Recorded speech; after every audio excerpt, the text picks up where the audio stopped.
వజ్రదుర్భిణి. ఒక పట్టణంలో శ్రీదత్తుడు అనే వర్తకుడు ఉండేవాడు. ఒకసారి దూరపు బంధువుల ఇంట్లో పెళ్లి జరుగుతూ ఉంటే శ్రీగుప్తుడు ఆ గ్రామానికి కాలినడకన బయలుదేరాడు.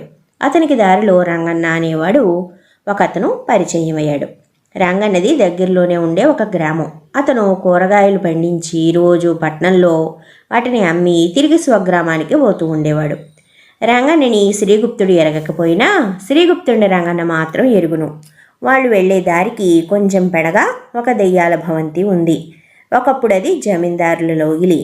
అయితే ఒకసారి వాళ్ళ దాయాదులు కొందరు దుండగుల సహాయంతో అర్ధరాత్రి వేళ ఆ ఇంటి మీద పడి జమీందారుల వంశాన్ని మొత్తం హత్య చేయాలని చూశారు. అయితే ఇల్లు దోచుకున్నారే గాని జమీందారీ వంశం వాళ్ళు కొందరు ప్రాణాలతో అక్కడి నుంచి తప్పించుకుని పారిపోయారు. కానీ ఇల్లు మాత్రం కొల్లగొట్టబడి కాలక్రమాన శిథిల పరిస్థితికి వచ్చేసింది. ఆ భవంతి దారికి కొంచెం పక్కగా ఉండడం వల్లనైతేనేం, అందులో దెయ్యాలుంటూ ఉన్నాయన్న భయం వల్లనైతేనేం ఎవరు అటుకేసి వెళ్ళేవారు కాదు. రంగన్న శ్రీగుప్తుడితోటి, అయ్యా, ఈ పాడుబడిన లోగిలి లోపల ఎలా ఉంటుందో చూడాలని నాకు రోజూ అనిపిస్తూ ఉంటుంది. కానీ ఒంటరిగా అందులోకి పోవడం చేత ఎవరైనా చూస్తే నన్ను ఏమనుకుంటారో అనే సంకోచంతో వెళ్ళట్లేదు. ఇద్దరం ఉన్నాం గనక ఆ ఇల్లు లోపలికి వెళ్ళి చూద్దామా అన్నాడు. దానికి శ్రీగుప్తుడు నవ్వుతూ, ఇన్ని మాటలు ఎందుకు, నీకు దెయ్యాలంటే భయమని చెప్పరాదు అన్నాడు. దానికి రంగన్న, నాకు అలాంటి భయాలేవీ లేవులేండి, నేను దెయ్యాల్ని నమ్మను, లోపలికి పోయి చూసి వద్దాను రండి అన్నాడు మళ్ళీ రంగన్న. ఇద్దరూ ధైర్యం తెచ్చుకుని ఆ పాడుబడిన భవంతిలో ప్రవేశించారు. కొన్ని గోడలేమో వర్షాలకి చీకిపోయి ఉన్నాయి. అవి అక్కడక్కడా కూలిపోయి కూడా ఉన్నాయి. చీకటిగా ఉన్న ఆ బంగళాలో గబ్బిలాలు చేరాయి. ఎక్కడ చూసినా కూడా బూజు వేళ్లాడుతూ ఉంది. ఇల్లంతా భయంకరంగా ఉంది. అయినా ఇద్దరూ కూడా ఒకరిని చూసి ఒకరు ధైర్యం తెచ్చుకుంటూ లోపల గదుల్లోకి వెళ్ళారు. ఇంతలో సింహద్వారం విరిగి గోడ ద్వారానికి అడ్డంగా కూలిపోయింది. ఆ భయంకరమైన శబ్దానికి భవంతి అంతా దద్దరిల్లిపోయింది కూడా. శ్రీగుప్తుడు వణికిపోతూ, దయ్యాలు మనని ఈ ఇంటనే పూడ్చిపెట్టేస్తాయి. నీ మూలాన ఆ దయ్యాలకి మన ఇద్దరి మీద కోపం వచ్చినట్టు ఉంది. ఇప్పుడు నేను అనవసరంగా నా ప్రాణాల మీదకి తెచ్చుకున్నాను అని ఆక్రోశించాడు. దానికి రంగన్న బిగ్గరగా నవ్వి, దెయ్యాలు కాదు, భూతాలు కాదు, రాత్రి ఎంత వాన కురిసింది, ఆ వానకి గోడలు నాని కూలిపోయాయని, అవి మన మీద కోలినందుకు సంతోషించాలి అని, మన ప్రాణాలకి ఏమీ భయం లేదు అని శ్రీగుప్తుడికి ధైర్యం చెప్పాడు. సరే, మనం బయటికి పోయే మార్గం చూడు అన్నాడు శ్రీగుప్తుడు. రంగన్న పడిపోయిన గోడల మీదుగా ఎక్కి బయటికి వచ్చాడు. అతని వెనకనే శ్రీగుప్తుడు కూడా వచ్చాడు. రంగన్నకి విరిగిపోయిన గోడలో ఒక చిన్న చెంబు దొరికింది. దాని మూతికి తాపడం చేసిన రేకు సగం ఊడిపోయి ఉంది.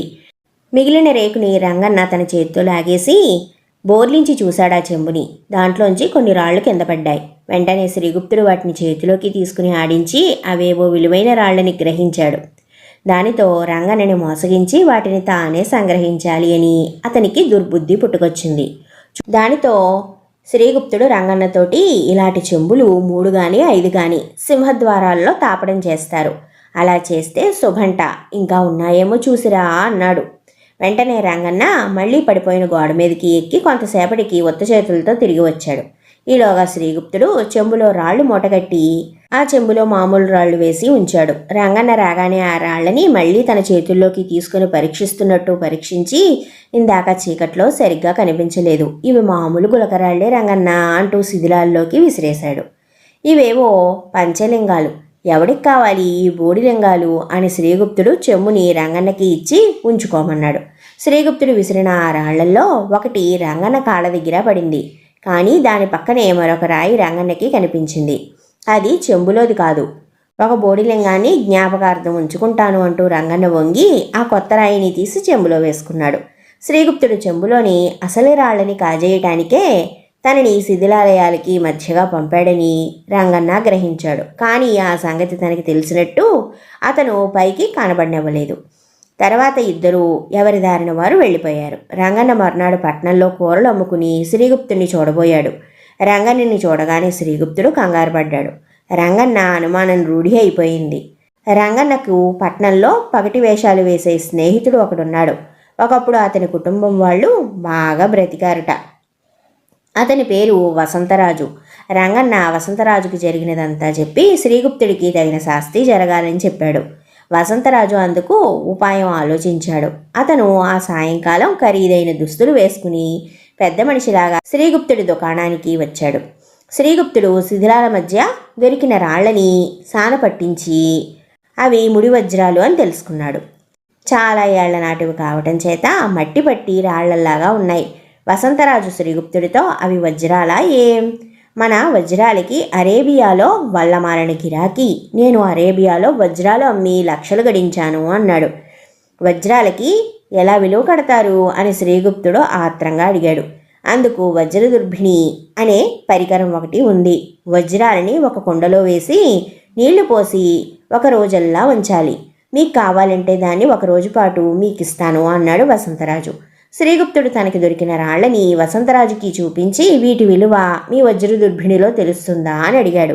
వసంతరాజు వాటిని తన చేతిలోకి తీసుకుని పైకి కిందకి ఆడించి, తప్పక తెలుస్తుంది, ఇవి పాతకాలం నాటి వజ్రాలు, ఇప్పుడు ఇలాంటి వజ్రాలు దొరకడం లేదు అన్నాడు. మీ వజ్రదుర్భిణి నాకు అమ్ముతారా అని శ్రీగుప్తుడు అడిగాడు.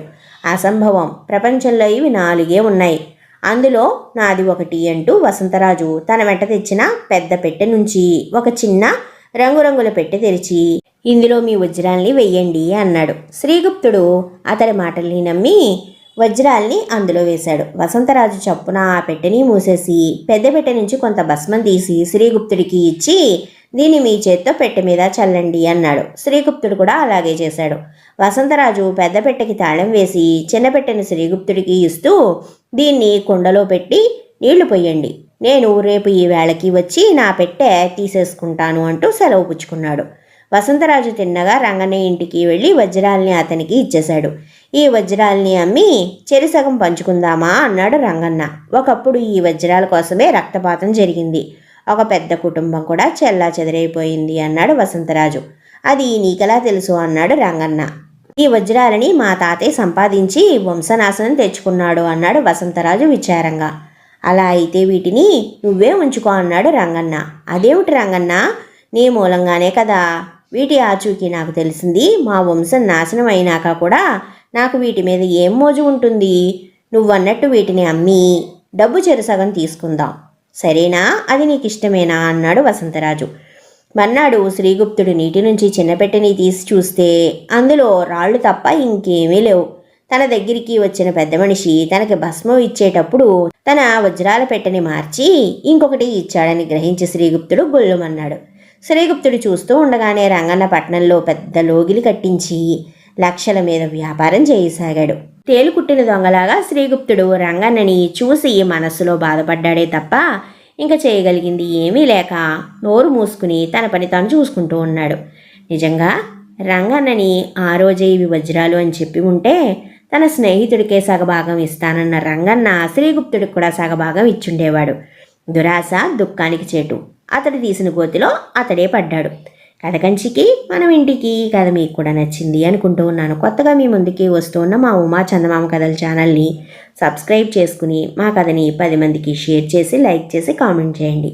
అలా చేసినప్పుడే మేము ఇంకో 10 మందికి పరిచయం అవుతాం.